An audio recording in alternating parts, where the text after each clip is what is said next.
give Patrick McHenry even more power in the House of Representatives, everyone step back. Patrick McHenry slamming the gavel with what appeared to be all of the energy in his body. One thing's for sure, McHenry slams down a mean gavel. It was an unusually hard hit, but this is actually a serious question.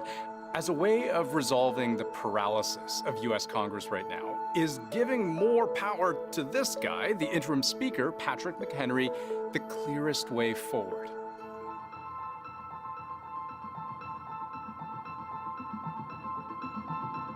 So to understand McHenry's job, you kind of have to understand why he has that job. The House Speaker is one of the most important roles in U.S. politics, maybe even as important as the president. Thank you, God bless you, and God bless America. Thank you very much. Remember that Nancy Pelosi was House Speaker for most of Donald Trump's term.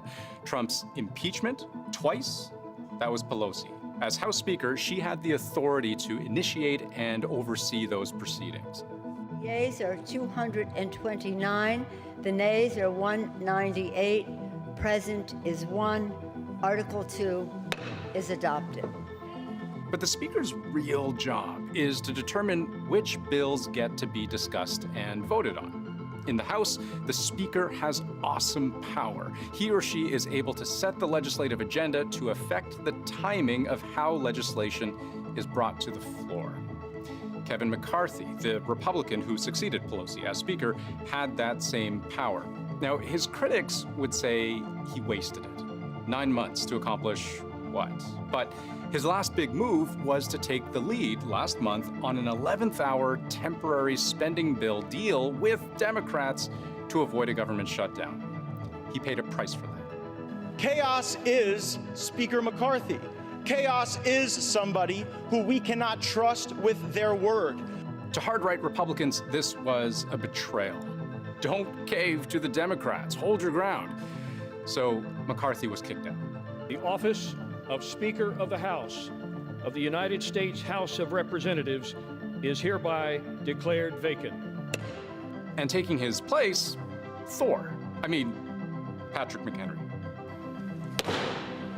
He's the interim speaker, but with far less speaker power than you'd think. Basically, his only job, his only power, is to help find a real speaker. He convenes the vote. But increasingly, Democrats and Republicans are wondering, could he maybe do so much more? Without a speaker, Congress can't do anything. All legislation is effectively frozen. So that's a problem when lawmakers need to agree on how to pay the bills to avoid a government shutdown. We've allowed emotion to get in the way of logic. People are looking for a perfect system. They shouldn't be looking at the U.S. House right now. That's a problem when the U.S. president makes big promises to a close ally. Today, the people of Israel are under attack, orchestrated by a terrorist organization, Hamas. In this moment of tragedy, I want to say to them and to the world and to terrorists everywhere, that the United States stands with Israel. And that is a problem when the U.S. flow of money, weapons, and resources to Ukraine suddenly runs dry. Not to mention how politically embarrassing it is for the majority party in the House to be so repeatedly incapable of coming to an agreement among its own members on something so fundamental to the running of government. Here we are 2 weeks, and the Republicans still can't pick a speaker. This is embarrassing, it's dysfunctional, and it's really dangerous. So here's the big idea. Agree on a resolution to give interim Speaker Patrick McHenry more power. Not a lot, and not forever, but just enough to get the most critical of business done in the House until a new speaker is found. There is not consensus, clearly, on who the next speaker should be. And so in the immediate, we need to get back to work. We need to allow Patrick McHenry to do the job as Speaker pro tem with the authority to govern. What do you say to those who feel that's just kicking the can down the road? We can't waste any more time. Allow Patrick McHenry to do the job as Speaker pro tem. Pro tem is just short for pro tempore, which in Latin means for now. So the call is, let the man do the job for now.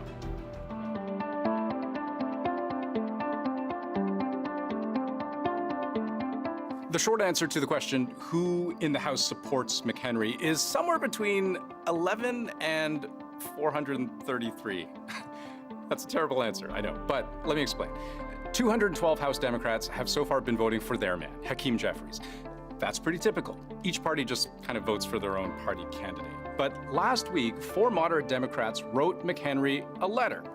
In light of our nation's pressing issues, a looming government shutdown, and the attacks on our key ally, Israel, we strongly support an immediate vote to expand the Speaker pro tempore's authorities to all for the consideration of a legislative agenda limited to the most pressing issues. So there's that phrase again, pro tempore. They propose kind of a rolling 15-day mandate of expanded powers until everyone can agree on a new speaker. If we can't resolve this today, I think we need to expand Patrick McHenry's authority as a Speaker pro tem, so we can get back to business. And the list goes on. Carlos Jimenez of Florida, quote, "We need to give Patrick McHenry some of those powers. We don't want a government shutdown." Maria Elvira Salazar, also of Florida, "Let's show that Republicans can walk and chew gum at the same time by allowing McHenry to reopen for business."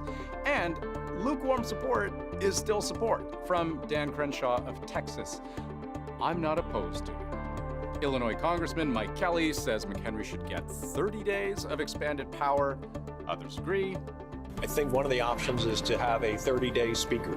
Patrick McHenry would be the logical choice for that. And speaking with Sean Hannity on Fox News, former House Speaker himself, Newt Gingrich, said, "We can't sit around and suck our thumbs and hope the world will wait until the House Republicans get their act together." Another former House Speaker, John Boehner, posted simply online, "I agree."